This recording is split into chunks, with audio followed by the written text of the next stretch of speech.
ये सब लोग कॉलेज भी जाते हैं, सब लोग अपनी जॉब्स भी करते हैं, सब लोग अच्छे अच्छे पोस्ट पर हैं, अच्छी अच्छी कमाइयाँ भी कर रहे हैं, खूब अच्छा सब कर रहे हैं, मतलब संसार इनके जीवन में है, पर कहीं ना कहीं भक्ति के सहित है, इसलिए ये लोग सब आनंद में है। इसलिए जो भी युवा उसका पालन कर रहे हैं वो आनंद में। मैंने एक बात हमेशा कही कि हमारे भारत का युवा वो कभी भी भक्ति से अलग नहीं है, बस बात ये थी कि उनको सही समय पर बताने वाला नहीं मिला था। अब मिलने लगे हैं, अब युवा सुनने लगे हैं। मैं अपनी बात नहीं कर रहा हूं, कई ऐसे लोग हैं जिनको युवा सुनते हैं। हमारे वृंदावन के श्री प्रेमानंद जी महाराज, आप कभी देखो, आप कभी उनके यहाँ जाके देखो, सब युवा ही रहते हैं। तो इसका मतलब क्या है कि युवा भटका हुआ कभी भी नहीं है, बस उनको बताने वाला चाहिए। तो वही भक्ति पथ लेकर के चल रहे हैं और बहुत प्रसन्नता है। मेरा तो खून इतना बढ़ जाता है इन सबको देख करके, आप सबके भाव सुन करके। बस ऐसे ही आप लोग भक्ति मार्ग में बढ़ते रहो। महाराज जी, भक्ति मार्ग पर थोड़ा सा शांत हो जाइए आप लोग, तब बहुत अच्छे से सुन पाएंगे।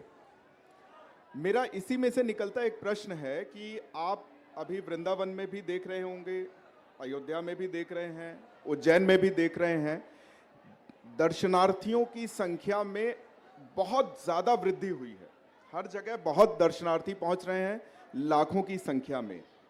ये एक शुभ संकेत है, लेकिन इसमें से कितने लोग रील्स के लिए जा रहे हैं, कितने लोग वहां अन्य कारणों से जा रहे हैं, ये बहुत महत्वपूर्ण है। तो इस पर मैं चाहूंगा कि एक संदेश आप युवाओं को दें कि भगवान रील्स के माध्यम से नहीं मिलेंगे। ये मैं चाहता हूं कि इसके बारे में आप अपनी बात रखें। देखो, एक बात भैया जी, नेक शांत है जाओ सबरे, जो भी यहाँ हल्ला कर रहे हैं ना नेक, और ये कैमरा वैमरा सब नीचे कर ले, आंखन से ही देख लो। हाँ, नेक शांत रहो। हम बस 2 घंटे के लिए इंदौर आए हैं, आप लोगों के लिए आए हैं, इसलिए सब लोग सुन लो प्रेम से। पहले हमें भी ऐसा लगता था मिश्रा जी कि रील्स बनाने के लिए या फिर इन सब भावों के लिए मंदिर में जाना उचित नहीं है, और ये है ही नहीं। लेकिन भागवत जी में एक बात आती है, नारद जी कहते हैं, तस्मात् केनाप्युपायेन मनः कृष्णे निमेशयेत्। किसी भी उपाय से सही आप ठाकुर जी के सामने जाओ, कभी ना कभी तो ठाकुर जी की दृष्टि पड़ेगी, कभी ना कभी तो उनकी कृपा होगी। आप कभी भी सूर्य के सामने जाओ तो प्रकाश पड़ेगा। अब भले ही आप अपने काम से जाओ, भले ही आप कुछ खरीदने जाओ, भले ही किस सूर्य के सामने जाओगे तो प्रकाश पड़ेगा, और प्रकाश के साथ साथ ताप भी लगेगा। ठीक वैसे ही अगर आजकल के युवा, वैसे तो रील्स बनाने नहीं जाना चाहिए, कई लोग यहाँ भी रील ही बना रहे हैं, वो सब डालेंगे, हम गए वहाँ पे, महाराज जी आए, हमने उनको देखा, उनको सुना, लेकिन उनसे पूछो कि महाराज जी बोल क्या रहे थे, वो सुना, वो याद नहीं है। तो कहीं ना कहीं घाटा तो है, पर इतना बड़ा घाटा नहीं। कोई बात नहीं, थोड़ा बहुत अगर रील के लिए जाते हैं तो ठीक है, पर हमेशा नहीं। उसकी मात्रा अधिक नहीं होनी चाहिए, वो कहीं ना कहीं अपने कल्याण से वंचित रहेंगे। अब आप महादेव के दर्शन करने गए, आपका पूरा फोकस कहाँ था? महादेव पर नहीं था। आपको ये था कि अब मैंने ये किया, मेरा शॉट आया कि नहीं आया, अब मैंने ऐसा किया, मुझे कैमरे में लिया कि नहीं लिया, ये वाली पोर्शन मैंने लिया कि नहीं लिया। अब आपका उद्देश्य क्या बन गया? वो सारे शॉट्स आपके उद्देश्य बन गए। अगर इतनी तत्परता, इतनी लगन यदि महादेव के प्रति होती तो निश्चित है कि डमरू का नाद सुनाई देता, नीलकंठ दिखाई देते।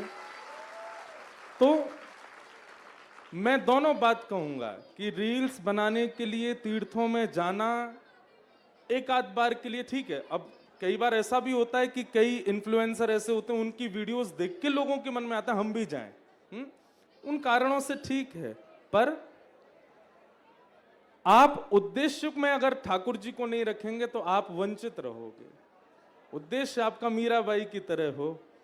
मीराबाई जहां भी जाती हैं वहां पर ठाकुर जी को ही देखती हैं।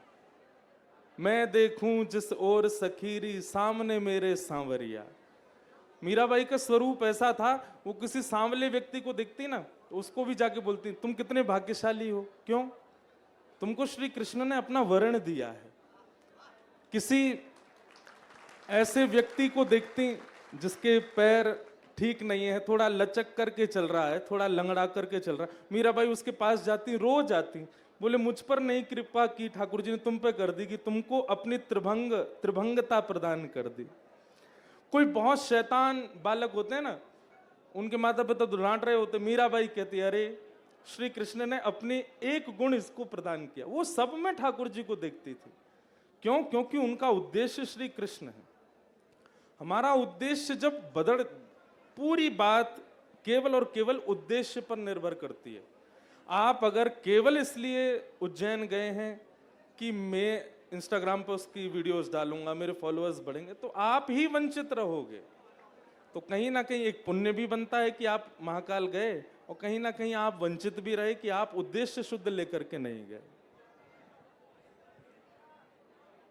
भगवान श्री कृष्ण, अभी मैं किसी से बात कर रहा था बाहर, तो मैंने कहा कि आप वृंदावन दर्शन के लिए गए हैं, तो उनका कहना था कि नहीं, अभी तक ठाकुर जी ने बुलाया नहीं है। तो मैं कहीं आपको सुन रहा था, कहीं आपने कहा था कि ठाकुर जी के बुलाने से आप वृंदावन नहीं पहुंचेंगे। तो इसके बारे में मैं चाहूंगा कि आप बताएं कि ठाकुर जी के बुलाने से वृंदावन क्यों नहीं पहुंचेंगे, किसके बुलाने से पहुंचेंगे, ताकि ये लोग उनकी आराधना करें और वहां पहुंचे दर्शन के लिए। वैसे तो इन सबको पता है कि किसके बुलावे से वृंदावन आते हैं। हमने एक बात कही है, आप इंदौर से ट्रेन में बैठ गए तो समझ जाओ ठाकुर जी बुला रहे हैं। आप ट्रेन से आगे निकल गए, वृंदावन की ओर बढ़ने लग जाए तो भी समझ जाओ ठाकुर जी बुला रहे हैं। आप मथुरा स्टेशन पर पहुंच गए तब भी सोचना ठाकुर जी बुला रहे हैं। बाहर स्टेशन से आकर के आपने ऑटो में, टैक्सी में, गाड़ी में सामान रख दिया तब भी सोचना ठाकुर जी बुला रहे हैं। पर जब वृंदावन में प्रवेश कर जाओ तब समझना नहीं, किशोरी जी बुला रही थी। क्यों? भैया ठाकुर जी बुलाएंगे ना तो बीच में कहीं भी आपके रुकावट आ सकती है, बाधा आ सकती है, आप वापस हो सकते हो। पर वृंदावन में आप जिनकी इजाजत से पहुंचे वो तो हमारी किशोरी जी है, उन्हीं की कृपा से ही आ सकते हैं। और ये बात कोई इन लोगों की चीख सुनने के लिए या कोई बड़ी बड़ी बात करने वाली ये कोई बात नहीं है, ये वास्तविकता है। हमारी श्री जी की कृपा के बिना, हमारी किशोरी जी की कृपा के बिना आप वृंदावन में एक क्षण नहीं रह सकते, एक पल नहीं जा सकते। एक कथा सुना है छोटी सी। अरे रुक जाओ ने, बोलन तो दो। कंस कहां रहता था? मथुरा में। कंस ने पूतना को भेजा, अघासुर को भेजा, बकासुर को भेजा, धेनुकासुर को भेजा, इतने राक्षस भेजे, स्वयं क्यों नहीं गया कभी? एक बार कंस ने प्रयास किया था। जब कंस वृंदावन की ओर दृष्टि जैसे कंस ने करी तो हमारी किशोरी जी, हमारी, देखो बहुत बढ़िया बात बता रहे हैं, नहीं सुनोगे तो वंचित रहोगे। घिच पिच की सही सुन लो। हाँ बस नेक्स्ट सुन लो, थोड़ी देर सुन लो। तो कंस जैसे ही वृंदावन की ओर जाने लगा तो किशोरी जी ने अपनी सब सखियों से पूछा कि ये कौन आ रहा है वृंदावन की ओर? तब सब सखियां बोली ये वही क्रूर राक्षस है जो हमारे श्याम सुंदर को मारने के लिए कभी पूतना भेजता है, कभी अकासुर भेजता है, कभी बकासुर। इसको लगा 3-4 राक्षस मर गए, मैं ही जाके प्रयास करता हूं, खुद आ रहा है। तो किशोरी जी को जैसे ही पता चली कि श्याम सुंदर को पीड़ा देने वाला वो कंस आ रहा है, तो किशोरी जी ने कुछ नहीं किया, केवल अपनी भ्रगुटी टेढ़ी की। अच्छा, कथा ऐसी आती है कि सब सखियां बोली कि हे श्यामाजू, आप तो केवल अपनी भ्रगुटी टेढ़ी करो, ये जल करके राख है जाएगा। पर हमारी किशोरी जी बड़ी दयालु है, बड़ी कृपालु है, ऐसा कर ना सके। उन्होंने क्या किया? बोले क्रूर राक्षस वृंदावन आ रहा है, क्यों ना वृंदावन की नेक सेवा करवा में यहां से। तो जैसे ही कंस ने वृंदावन में प्रथम चरण रखा, रखते ही वो एक गोपी के रूप में परिवर्तित हो गया, गोपी बन गया। नाक में नथनी आ गई, बड़े बड़े केश है गए, बिल्कुल स्त्रियों जैसा उसका स्वरूप बन गया। अब तो कंस घबरा गया, बोले ये क्या हुआ, मैं तो मथुरा का सम्राट हूं, मैं तो मथुरा का राजा हूं, ये मैं गोपी कैसे बन गए हो। और सुंदर गोपी नहीं बना, ऐसी गोपी बना कि उसको कोई देखना ही नहीं चाहता है। अब जहां भी वो जावे सब लोग उसके रूप की निंदा करें, अब वो वापस भी नहीं जा सकता। क्यों? वहां इतनी बड़ी सेना उसको देख करके उसका मजाक करेगी, उपहास करेगी। तो कंस बेचारा बड़ा परेशान, उसने अपने गुरुजी नारद जी को याद किया। नारद जी प्रकट हुए, खूब हंसे, बोले ए कंस ये तेरो का हाल है गो। कंस बोला मुझे बचाओ, मैं जीवन में कभी वृंदावन नहीं आऊंगा, पर मुझे बचाओ, मेरा ये स्वरूप ठीक करवाओ। तो श्री नारद जी बोले ये किशोरी जी की अप्रसन्नता का ये फल है कि तुम ऐसे बन गए हो, किशोरी जी को प्रसन्न करो। कंस बोला कैसे होंगी? बोले जाओ प्रणाम करो। कंस ने खूब प्रार्थना करी। किशोरी जी स्वयं तो आई नहीं, पर अपनी किसी सखी को भेज के कहा, बोले कंस से कहो दोबारा कभी वृंदावन आएगा नहीं, पर उससे पहले वृंदावन को क्रूर भर के इसने देखा है, तो उसके लिए वृंदावन की सेवा करके जाए। तो कंस बोला क्या सेवा करनी है मुझे? बोले तुम एक काम करो, ये जितने भी गोपियां हैं ना, इनके घर पर जो गैया हैं, वो जो गोबर करती हैं, उस गोबर को थापने का काम करो। गोबर थाप थाप करके ब्रजवासियों के प्रसादी के लिए उपले बनाओ।